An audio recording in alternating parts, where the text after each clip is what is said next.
Violência familiar. Um assunto tão discutido na mídia hoje, que gera algumas dúvidas, algumas discussões. E para falarmos um pouco mais sobre este tema, estão aqui conosco doutora Bruna Matheus Rabelo dos Reis, é advogada com experiência profissional no Ministério Público, na área criminal no estado de Goiás, e doutor Osmar Reis Júnior. Doutor Osmar é psicólogo clínico e professor de psicologia, mestre em psicologia e doutorando em desenvolvimento humano. Olá, doutor Osmar. Olá, doutora Bruna. Olá. Doutora Bruna, a violência doméstica, ela é tão incomum quanto as pessoas pensam? Não, Iana. Na verdade, é exatamente o contrário. Ela é muito mais comum do que as pessoas imaginam. Segundo dados do Ministério da Saúde, cerca de 54% das notificações a respeito de agressões contra pessoas com mais de 60 anos, elas foram praticadas por pessoas muito próximas, pessoas da família.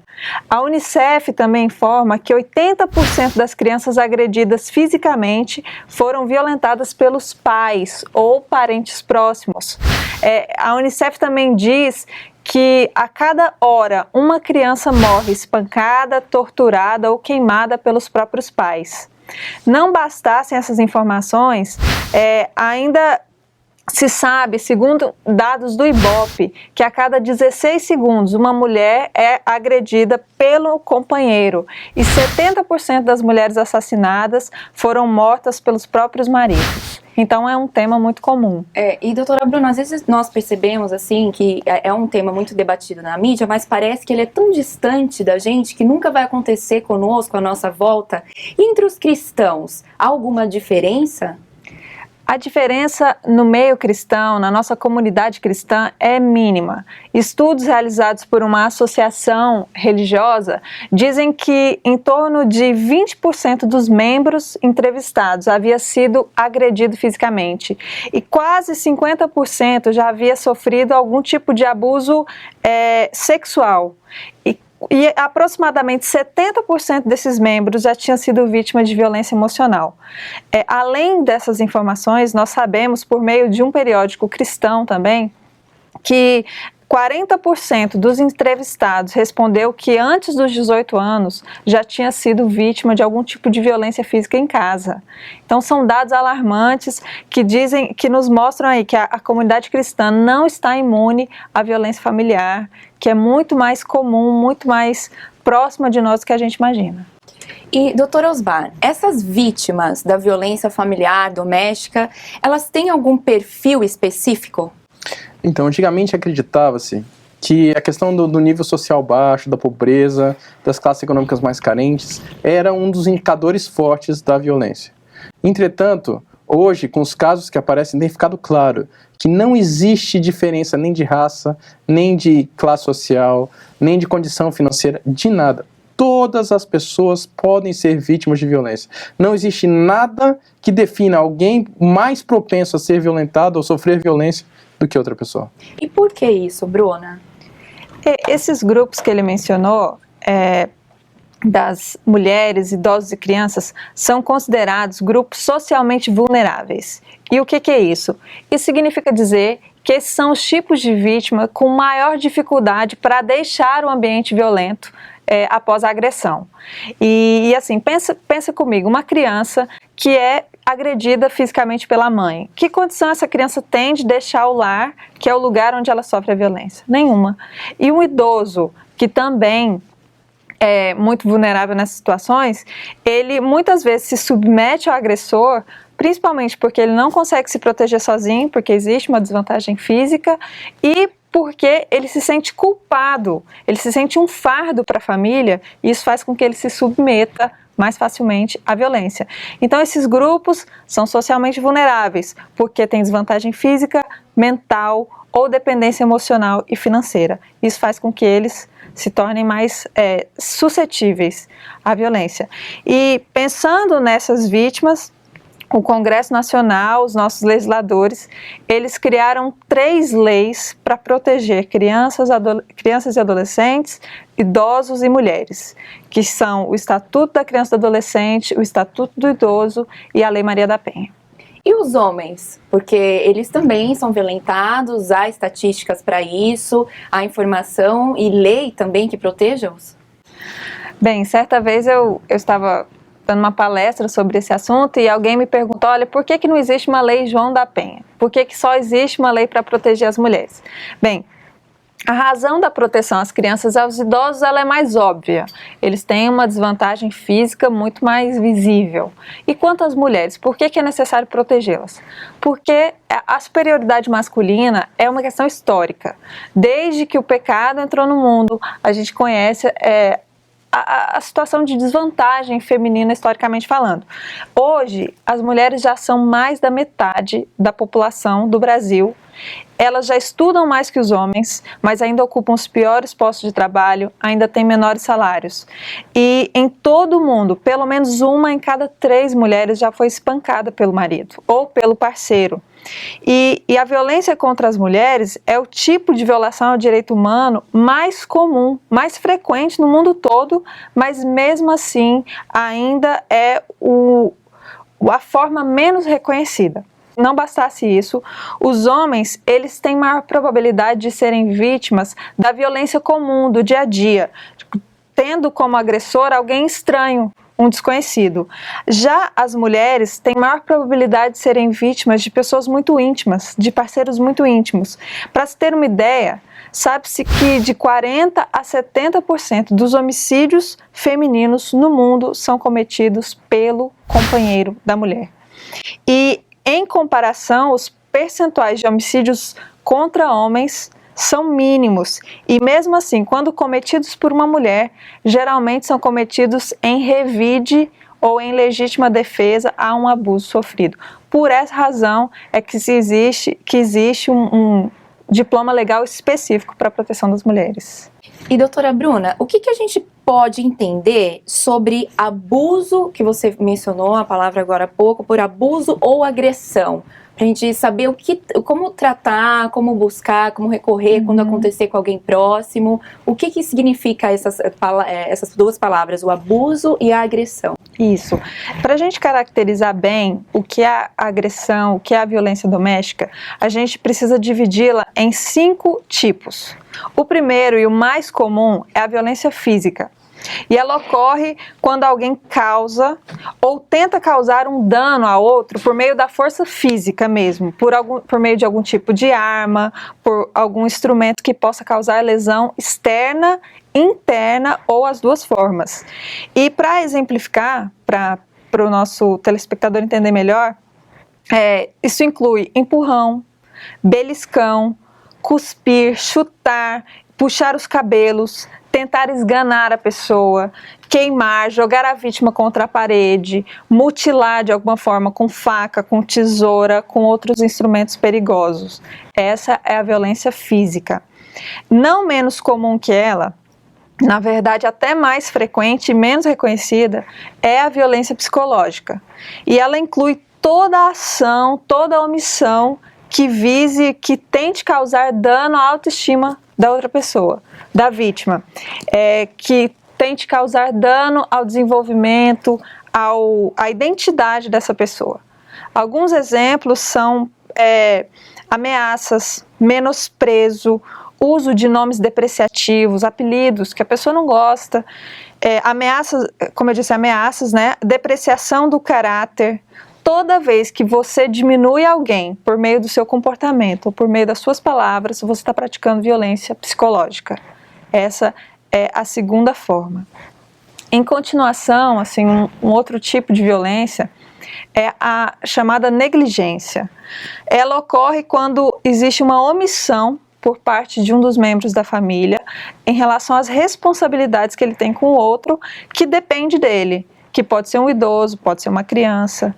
Quando essa pessoa falha em prover os meios materiais, vestimenta, alimentação, saúde, higiene dessa pessoa, isso é chamado negligência, desde que essa omissão não seja parte de uma circunstância da vida, né? Existem casos em que a pessoa, pela dificuldade financeira, alguma coisa assim, não pode prover com tudo que o outro necessita. Mas se essa negligência ela é voluntária, então ela é considerada violência. O quarto tipo de violência é a violência chamada patrimonial. Ela é muito frequente contra os idosos e ela acontece toda vez que você priva alguém do direito que ela tem de administrar o próprio patrimônio. Por exemplo, se um idoso que vive com o filho, ele tem uma aposentadoria e o filho pega toda essa aposentadoria e não permite que o idoso tenha nenhuma liberdade de gerir o dinheiro que é dele, isso é considerado violência patrimonial. Porque a menos que a pessoa não tenha a menor condição mental e psicológica de gerir o próprio dinheiro, ela precisa ter resguardado esse direito. E por fim, muito comum e muito mais comum do que a gente pensa, do que a gente enxerga, é a violência sexual. Essa é toda ação na qual uma pessoa em situação de poder obrigue outra a realização de alguma prática sexual indesejada, utilizando da força física ou da influência psicológica. E o abuso sexual, ele pode incluir desde o estupro, que é o que todos conhecem, a até mesmo uma carícia, um toque impróprio. Pela lei, ele pode ser considerado uma forma de violência sexual. E se a vítima for menor de 14 anos, ela não tem, juridicamente falando, condições de consentir com uma relação sexual. Por isso a gente entende que quando a vítima é menor de 14 anos, a violência é presumida. Ela não tem discernimento, não tem desenvolvimento mental completo ainda para consentir com uma relação sexual. E aí isso é considerado pela lei uma agravante na hora de fixar a pena dessa pessoa, né? É considerado um crime muito grave. E como que a justiça trabalha essa violência doméstica? Porque, por exemplo, você citou agora uma criança de 14 anos. Às vezes ela nem tem o conhecimento para ir relatar o fato que aconteceu com ela. Então, como que a justiça aborda, trabalha e indica também como você agir, se está próximo de você, ou até talvez educando essas crianças?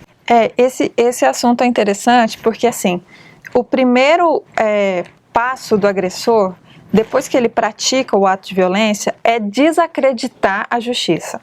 É dizer assim, olha, não adianta você procurar a justiça, não adianta você procurar a polícia, porque eu não vou ficar preso e quando eu sair, mesmo que eu seja preso, quando eu sair eu vou voltar para me vingar. E até mesmo a sociedade, ela não tem dado muita credibilidade ao Poder Judiciário por causa da morosidade, da falta de efetividade, mas isso não pode servir de empecilho ou de dificuldade para que uma pessoa busque os direitos que ela tem, busque as autoridades para tentar resolver o problema. Hoje, quando uma mulher vítima de violência, ou uma criança, ou um idoso se dirige à polícia, ela é encaminhada primeiramente a um hospital, ou a um posto de saúde, ou a IML para realizar o exame de corpo de delito. Depois, ela tem direito de receber transporte policial até um abrigo seguro, ou até a casa de um familiar, onde ela possa ficar em segurança, longe do agressor. Além disso, se for necessário, a polícia deve acompanhar a vítima até a residência para ela buscar os pertences, também em segurança, longe da pessoa que está lhe causando mal. Na delegacia, a vítima ela pode solicitar medidas protetivas de urgência. O que é isso?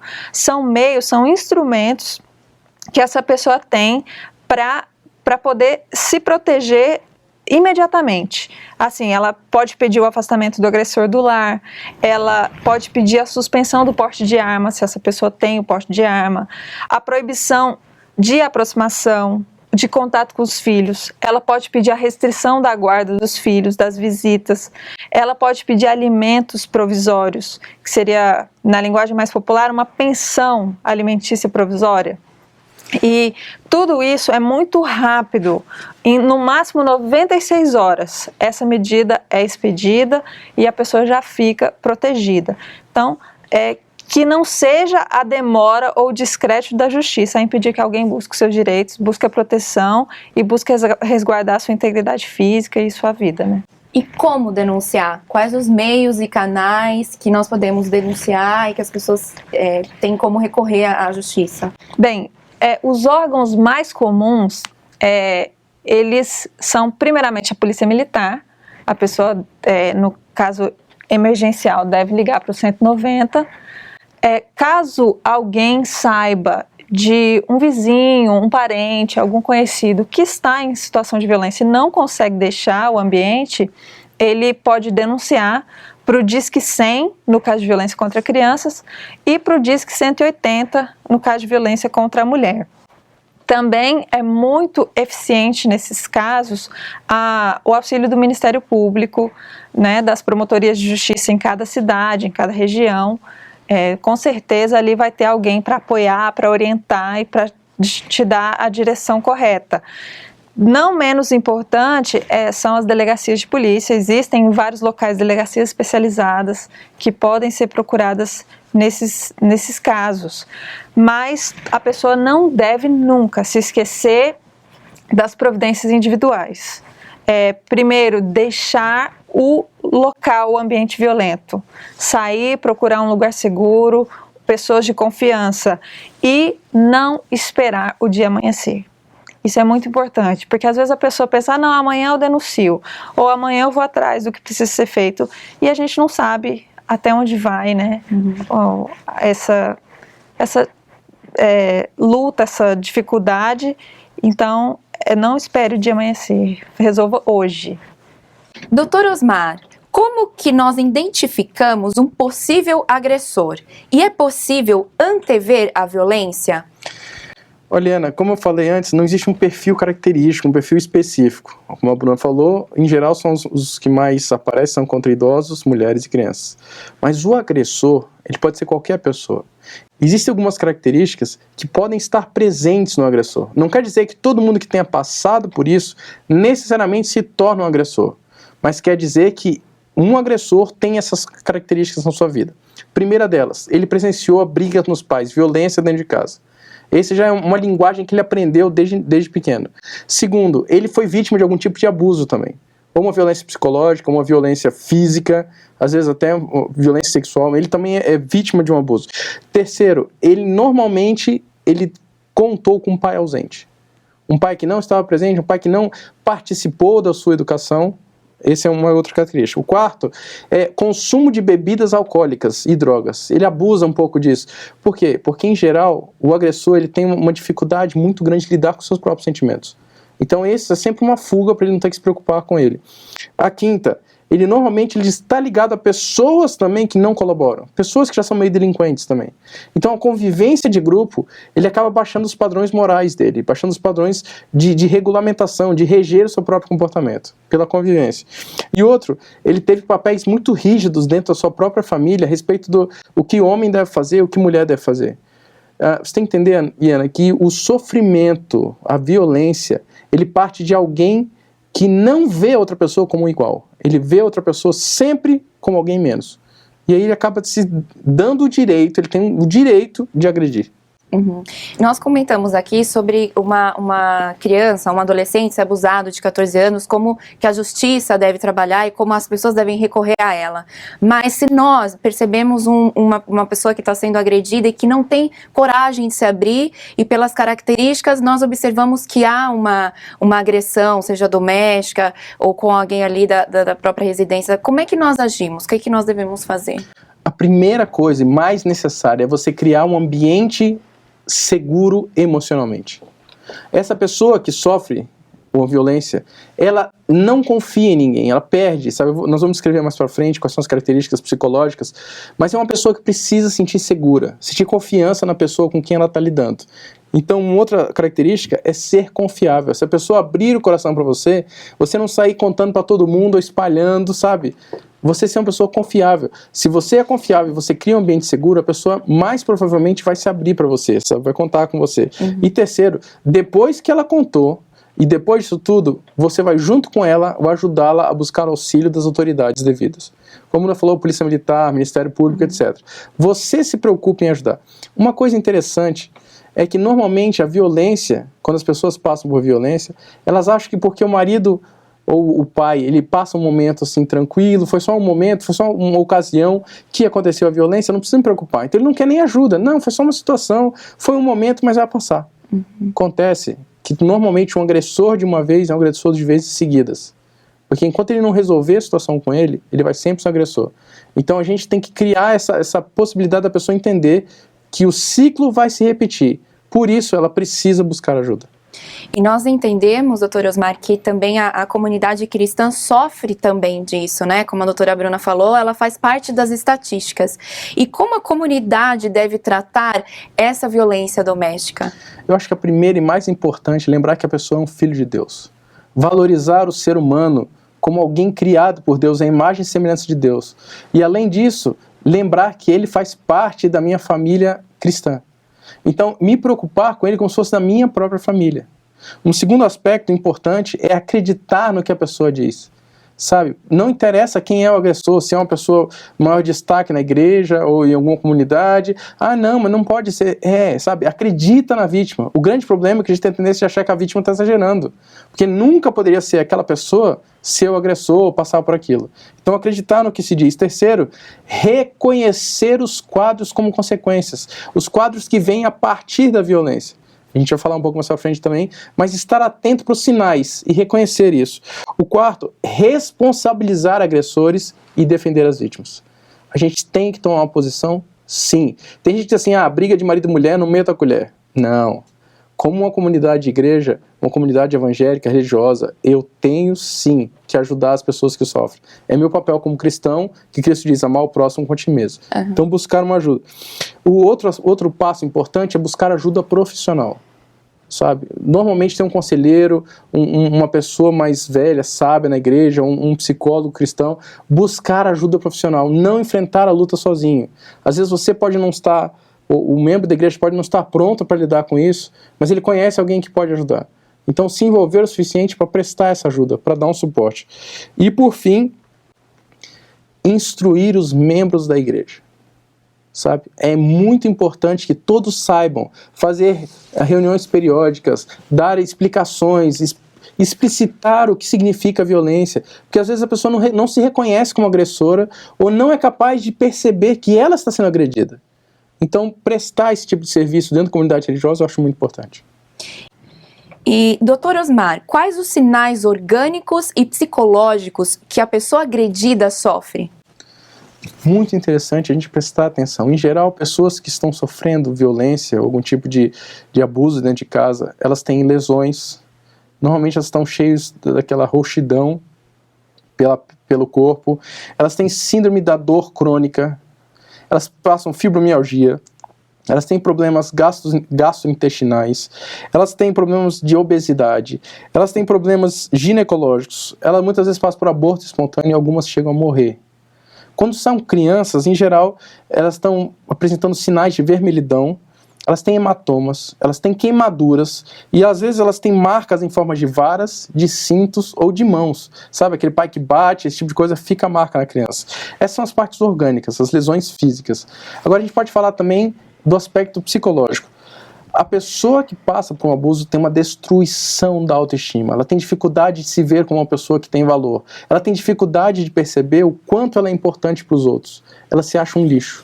Um outro aspecto, ela passa por depressão, fobias, estresse pós-traumático, ela vive com tendência ao suicídio, pode partir para um abuso de álcool, de drogas, sabe? Disfunção sexual, abuso na área sexual também e um comportamento autodestrutivo. São pessoas que passam por um processo de desvalorização de quem são. Então eles acabam lidando com o seu corpo simplesmente como mais uma mercadoria. E não se valorizam mais. Quando no caso com crianças, apresentam baixo rendimento escolar, pesadelos, condutas agressivas e muitas vezes isolamento. Quando a criança começa a apresentar isso, junto com hematomas, que tipo de coisa, pode ficar atento que algo diferente está acontecendo. O apóstolo Paulo, em Colossenses 3,18, diz que a mulher deve ser submissa ao marido. Doutora Bruna, fale um pouco sobre essa submissão. Olha, Ana, desde os tempos mais remotos, eu até mencionei isso antes, a mulher ela vem sendo tratada como se fosse de alguma forma inferior ao homem. Mas quando Deus criou o primeiro casal, Adão e Eva, Ele não os criou com esse sentimento, Ele os criou como iguais. Eles tinham funções diferentes, mas em termos de inteligência, habilidades, beleza, em tudo eles eram semelhantes. Deus criou Adão para ser o cabeça do lar. mas não o cabeça como um tipo autoritário, como dominador. Eva deveria ser sua auxiliadora, como uma companheira, alguém para tornar a vida dele mais confortável. Mas com a vinda, a entrada do pecado, esses papéis eles mudaram muito. E muitos dos agressores cristãos, eles usam esses textos que dizem a mulher deve ser submissa ao marido para justificar a sua atitude agressiva. Eles usam esses textos não porque querem que a mulher obedeça à lei de Deus, mas porque querem que a mulher obedeça a eles. E então, assim, a nossa sujeição, a sujeição da mulher ao homem, ela deve ser como a nossa sujeição a Cristo, sabendo que em troca do respeito, da admiração, da valorização que se deve ter para com o marido, em troca ela vai receber amor, respeito e admiração também. Essa é a submissão bíblica, e não a submissão que permite e que tolera um marido agressivo, um marido violento e um marido que não respeita sua esposa. Então é uma submissão por amor, né? Isso, exatamente. É um respeito por amor. Exatamente. E doutora Osmar, como os parentes e amigos devem tratar o caso e ajudar a vítima? Você pode estar atento e perceber sinais de algum tipo de violência acontecendo com a vítima, como alguém próximo de você. O problema é que às vezes você não sabe, você precisa conversar com a pessoa para esclarecer isso. Vou falar uma coisa para você, Ana. Ninguém reconhece no primeiro momento que está sendo agredido. As pessoas estão presas por um muro de medo, de receio do que vai acontecer, sabe? Do medo de que não adianta falar porque não vai mudar nada, e até que se pode apanhar mais, ou pode ser pior, que elas não falam. Então, se você quiser com um amigo seu, ou um familiar seu, você precisa criar aquele ambiente seguro que eu falei antes, mas dá tempo. Muitas vezes tentar puxar a conversa, e vai precisar de várias vezes, e não vai vir. A vítima, ela não sabe que está sendo agredida, e o agressor sabe que ele agride? Na verdade, eu diria o contrário. A vítima sabe que está sendo agredida, mas o agressor não considera a agressão que ele está fazendo. Entendeu? Essa é a grande dificuldade, Ana. O agressor não se reconhece diante disso, ele acha que, inclusive, ele se acha vítima da situação, sabe? Os outros não agiram com ele como ele precisava agir, então ele agride. Para mostrar quem é que manda, para mostrar de quem é a ordem, de quem é a lei dentro de casa, quem é a voz de autoridade. Então, por isso que a pessoa tem dificuldade de fugir, porque tem essa visão, essa imagem de autoridade do agressor. Então, precisa ser ouvida atentamente, precisa ser crida. Se ela comentar alguma coisa, você precisa acreditar nela. Se é seu parente, amigo, você precisa acreditar, você precisa dar valor a isso. Quanto mais próximo é a pessoa, e você descobre, quem sabe, que um irmão seu, ou um pai seu passou por uma situação, a nossa tendência é não reconhecer isso. Sabe, não reconhecer que, não, mas eu conheço ele, desde sempre, não aconteceu nada. Eu conheço casos de que, assim, a filha estava sendo abusada sexualmente pelo tio, e aí ela contou pro pai, e a família inteira falou para ela que a culpa era dela. Sabe, a família disse assim, não, seu tio é um homem bom, a culpa é sua do que está acontecendo. Sabe, então as famílias não sabem lidar porque elas não acreditam no que está acontecendo. Bom, então, doutor Osmar, nós vimos como os parentes devem tratar o caso da vítima. Mas e o agressor? Como que as pessoas em volta, os parentes, a família, devem tratar o agressor? Como eu te falei, Ana, muitas vezes ele não reconhece que ele é um agressor. Ele se acha vítima da situação e por isso ele precisa abusar da força. Ele precisa usar a força para se fazer entender, porque ninguém está dando atenção para ele. Então, o primeiro ponto é ajudá-lo a conscientizar-se da situação que ele está passando. Ele precisa reconhecer que sim, o que ele está fazendo é uma coisa muito séria. Precisa ser chamada a atenção dele para esse fato. Segundo, você deve falar com ele e dizer o que você pensa. Não adianta você passar a mão e fingir que nada está acontecendo. Você deve sim atuar para ajudá-lo a pensar diferente, a ver diferente. Ele precisa reconhecer, muitas vezes o agressor, ele não gosta de vir a público, ele não gosta de aparecer em público. Porque, nossa, minha imagem pública, tudo não sei o quê. Você precisa falar para ele o que você pensa da situação. Lógico que você não vai chegar e já botar o dedo no rosto de um agressor e dizer assim, porque a culpa é sua, etc. Não é isso. Mas você precisa deixar claro, sabe? Que você acha que não precisa daquilo, que você entende que há outras maneiras de lidar com isso. Outro aspecto é explicar, muitas vezes a pessoa não sabe o que é amor. Como ele vivenciou na infância agressão, esse tipo de coisa, ele não entende o que é amor. E às vezes ele precisa ser esclarecido do que significa viver com alguém que você ama. Bater não é amor. Nunca é. Apesar daquela música, né, dizer que um tapinha não dói, não é. Bater nunca é amor. Bater sempre causa consequências. Outra coisa, se ele demonstra o desejo de mudar o comportamento, você pode sim ser um instrumento para ajudar essa transformação. Então você se colocar à disposição para ajudar quando for necessário. E por fim, ajudá-lo a lidar com o controle do comportamento agressivo, pensamentos negativos ou até o desejo que ele sente por pessoas que ele não deve ter. E, doutor Osmar, baseando naquilo que você falou, o que é permitido na hora de disciplinar o filho? Quando que começam os excessos? Diana, tem uma grande diferença entre disciplina e violência física. Disciplina, correção, castigo fazem parte do processo de educar uma criança. Sabe, tem gente que muitas vezes só vai entender a lição com aquela palmadinha. O problema é que muitos pais, eles acabam educando os filhos ou deixando para disciplinar os filhos quando eles mesmos estão emocionalmente instáveis. E aí a pessoa não tem como simplesmente manter a calma, ela acaba abusando da força que ela tem. Sabe, ela acaba expressando de alguma forma toda aquela ira, aquele ódio que ele está sentindo no momento. É impressionante, mas tem pais que dão tapas, dão socos, dão chutes, pegam fios de eletricidade, tudo, e batem nos filhos. Isso é um excesso, isso é uma violência, porque isso não está ensinando nada. O que você está passando com isso? Simplesmente você está deixando a sua raiva passar por essa maneira de educar. Tem pai que diz assim, não, o filho é meu. Eu já vi gente que tomou chinelada na cara, sabe? Eu já vi gente que pegou um cabo de vassoura e quebrou nas costas do filho, sabe? Já vi gente que começou a esmurrar a boca da filha, que a boca da filha inchou e começou a sangrar. Isso não é castigo, isso não é disciplina, isso é violência. Uma boa maneira de se cuidar nesse aspecto é toda vez que afeta de alguma forma a integridade física ou psicológica da criança e que mexe de alguma forma com a autoestima dela, sabe, que de alguma forma você rebaixa a criança, é uma violência. O que é rebaixar a criança? Tapa na cara. Não tem que dar tapa na cara. Não é forma de educar. Porque, sabe, simplesmente você está abusando do seu direito de ser pai. E esse não é o caminho. E quando é que o agressor começa a ter aquele instinto de agressor mesmo? É quando ele já está numa fase adulta? Ou é quando ele é criança e acontece essas coisas? Ou quando ele assiste o pai agredir um animal ou o irmão? Quando é que começa? Iana, em geral, ele vai se desenvolvendo e entendendo que a agressividade é uma resposta para quando ele não tem resposta. A agressividade é uma alternativa para quando ele simplesmente está sentindo mal. A agressividade é uma alternativa para ele se valer, sabe, dar importância a ele, quem ele é. Então ele vai desenvolvendo técnicas, vai desenvolvendo habilidades de ser um agressor. Então muitas vezes a criança sofre a agressão do pai, desconta no colega da escola, desconta no cachorro, desconta no periquito, no papagaio que tem.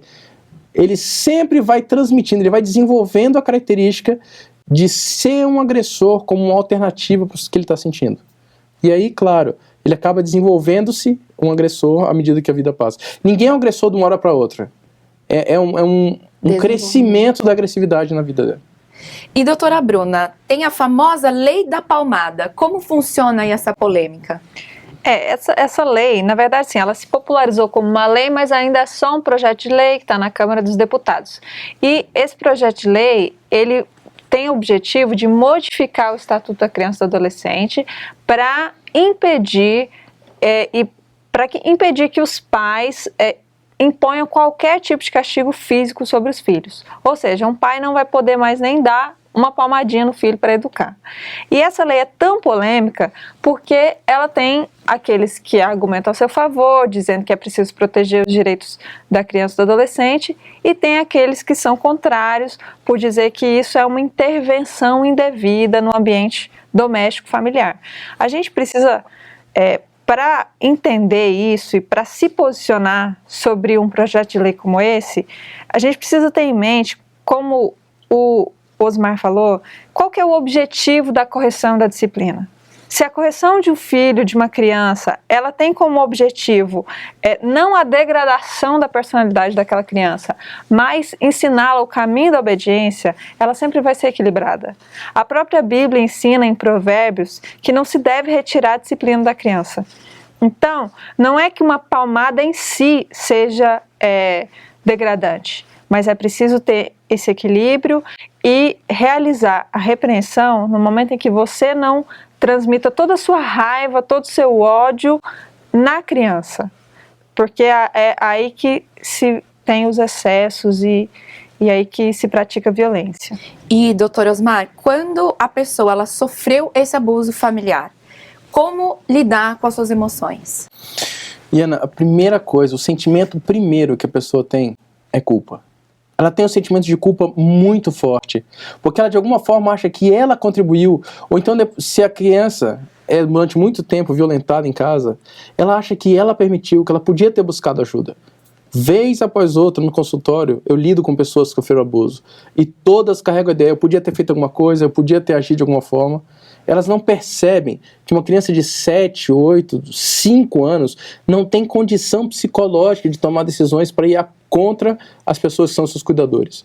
Então, assim, a primeira coisa é lidar com a culpa delas. É entender que a culpa não é delas, que a situação ocorreu e que elas precisam, sabe, perdoar a si mesmas. Elas precisam, em primeiro lugar, perdoarem-se, porque elas não são as responsáveis pelo ato. Elas não são responsáveis pelas decisões erradas de outras pessoas. Outro ponto, elas precisam perdoar as pessoas que as feriram. Perdão não é fazer de conta que nada aconteceu. Perdão não é fazer de conta que simplesmente, sabe, eu vou voltar a viver. É apagar todo o passado e voltar a viver junto com a pessoa. E o perdão é mais para nós, para a pessoa que perdoa, do que o perdoado, né? Exatamente. Perdão, nesse caso, para ser uma bênção para a própria pessoa, é eu deixar de lado o meu direito, que é justo, de buscar vingança. Perdão é eu deixar para que Deus cuide da vingança e eu me preocupar em construir a minha vida. Porque tem gente que fica presa nessas situações passadas e ela não consegue seguir na vida. Ela fica fixada nessa fase de 5, 6 anos e o resto da vida ela fica lamuriando, sofrendo e murmurando pela situação que aconteceu no passado. Então, perdão é outro aspecto. Terceiro, colocar o amor em prática novamente. Que essas pessoas agora elas têm dificuldade de confiar nas outras pessoas. Elas não conseguem reconhecer a possibilidade de alguém as amar por quem elas são. Sabe, elas perderam o equilíbrio, a moderação para julgar como é essa coisa de amor. Então, é importante que elas voltem a praticar o amor. Comece praticando amor com alguém que precisa. Quem sabe ajudando alguém que também sofre esse tipo de coisa. Participar de algum tipo de trabalho voluntário em creche, em orfanato, esse tipo de coisa. Quanto mais ela se envolver e partilhar o amor, mais sentido a vida vai ter para ela. Uma vez eu atendi uma pessoa que tinha sofrido abuso e ela só recuperou-se completamente quando ela começou a namorar, noivou e casou com um homem. Sabe, uma pessoa com quem ela convivia. Foi só nesse momento que ela conseguiu superar de vez o seu trauma de infância. E tem pessoas que hoje nem conseguem chegar a esse estado de casar ou encontrar uma pessoa que dê amor por não se perdoar ou não perdoar uma pessoa, né? O que é mais grave ainda. E desconfiar extremamente de que a pessoa não é capaz de amá-la. Como eu tenho um sentimento de culpa muito forte, e como eu já falei antes, destrói a autoestima, eu acho que ninguém vai me amar por quem eu sou. Ou eu tenho que ser uma pessoa que tem várias coisas a mais na relação, ou eu sou uma pessoa que não sou digna do amor que recebo. Então esse é um aspecto. Outra coisa, buscar aconselhamento espiritual. As pessoas passam por dificuldades contra a sua imagem de Deus, o amor de Deus, etc. Então buscar o aconselhamento espiritual pode fazer diferença. Reatar essa ligação com Deus pode ser algo que vai fazer diferença. E por fim, procurar uma ajuda profissional. Sabe, eu já tive que lidar com pessoas, mulheres que tinham sofrido abuso e não conseguiam entrar na sala. Eu precisei posicionar minha cadeira, e a dela ficou perto da porta e a minha ficou de costas para ela, porque ela não conseguia falar comigo. Mas sabe, essa ajuda profissional, por mais difícil que seja, ela é extremamente necessária. Ela pode contribuir muito para o desenvolvimento afetivo dessa pessoa que está carregando esses traumas emocionais. Tanto que foi agredido como o agressor, certo? Tem que buscar essa ajuda Para o agressor é um pouco diferente. Para o agressor, o primeiro ponto, ele tem que entender que ele é dominado pela ira, que a ira é mais forte do que o controle que ele tem. O agressor precisa reconhecer que ele tem que lutar contra si mesmo. Ele precisa enfrentar os fantasmas que ele carrega das realidades dele passado. Então, primeiro ponto, reconhecer que é dominado pela ira. Outro ponto, buscar aprender como é um relacionamento saudável. sabe?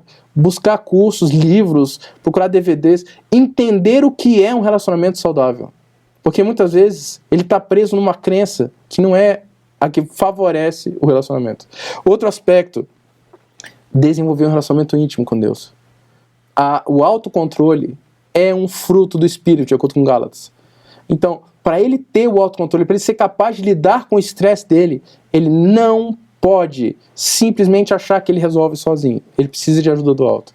Outro aspecto, desenvolver formas de liberar o estresse. Sabe, a agressão é um crescimento, um desenvolvimento do estresse, da ira, da raiva dentro da pessoa. Então, se ele desenvolver aspectos para liberar essa energia negativa, essas coisas que estão prejudicando ele, desenvolver exercícios físicos, sabe, se envolver de alguma forma com capacidade de lidar com agressividade, lidar com estresse, sabe, entrar numa academia, sair para correr no parque, alguma coisa que tire dele essa energia contida, essa energia forte que ele tem dentro dele. E por fim, também buscar uma ajuda profissional e espiritual. Porque ele também precisa entender quem ele é, o que ele traz da vida dele e como lidar com isso. E Deus, como ele lida com o agressor e com a vítima? Tem um texto que eu acho muito importante para entender esses aspectos. É João 8,32, que diz: "E conhecereis a verdade, e a verdade vos libertará." O primeiro aspecto para a gente lidar tanto com o abusador quanto com o abusado é entender e reconhecer o que está acontecendo. O abusador, ele precisa reconhecer que ele está sendo um violento. Porque, como eu te falei, eles não reconhecem-se como violentos, eles acham que eles são vítima da situação. Então, se ele puder reconhecer-se, se ele passar por um processo de reconhecimento de como ele está lidando com a vida, de quão ruins são essas emoções que ele está apresentando, isso é o primeiro passo. O outro passo é entender que ele precisa viver o amor. Não o amor que ele aprendeu, mas o amor por aqueles que não merecem. Sabe, ele precisa amar as pessoas, mesmo que elas não mereçam. Ele precisa amar as pessoas, mesmo que seja contrário à razão dele. Ele precisa colocar amor em prática. Ele precisa ver que o amor não é algo que, assim, é uma troca. Você faz bem pra mim, eu te amo de volta. Se você fizer mal, eu vou agredir você. Amor é independente dos erros, independente do que a pessoa faz. Eu decido amar acima de tudo. É lembrar que amor cura. E o terceiro aspecto para lidar com o agressor é entender que Deus também o ama e que também morreu por ele. Ele também é objeto do amor de Deus. E isso não quer dizer que Deus vai deixar ele viver como ele está. Ele precisa se abrir para mudanças, para buscar ajuda, para ser transformado por Deus e por seu amor. E agora, já com o abusado é um pouco diferente. Porque o abusado passa uma crise tremenda de luta com Deus. Senhor, onde é que tu estás? Porque tu não fazes nada quando eu estou passando por isso. Sabe, ele tem um momento de crise, de não reconhecer que Deus o ama, de não reconhecer que Deus ainda cuida dele, mesmo na situação que ele está passando. Então, para essas pessoas eu diria, o Filho de Deus, Jesus Cristo, também sofreu. Ele foi agredido, ele foi preso numa cruz, ele passou por tudo isso. Deus sabe o que é o sofrimento. Deus entende o que a pessoa está passando. E Deus é a pessoa mais interessada em ajudá-lo a se curar, a se recuperar do que está passando. Outra coisa, fortalecer-se e confortar-se na presença de Deus. Buscar, de alguma forma, vivenciar um relacionamento íntimo com Deus. Buscar Deus como alguém, um amigo que o entende e que é capaz de suprir as faltas e cobrir as cicatrizes que ele traz. E, por fim, envolver-se com uma comunidade cristã que ama. Sabe? Nós não fomos feitos para viver sozinhos, para lutar sozinhos. Nós somos feitos para viver em comunidade e o amor uns dos outros, darem suporte e apoio para superarmos todas as nossas cicatrizes. Então, para essas pessoas, eu também diria, envolva-se com uma comunidade que o ama. E aí você vai perceber o processo de cura acontecendo na sua vida. Obrigado, Dr. Osmar, doutora Bruna, pela explanação do tema, foi muito bom. Obrigada a você que nos assistiu e que separou um tempo para entender um pouco mais sobre a violência. Que Deus abençoe a sua vida.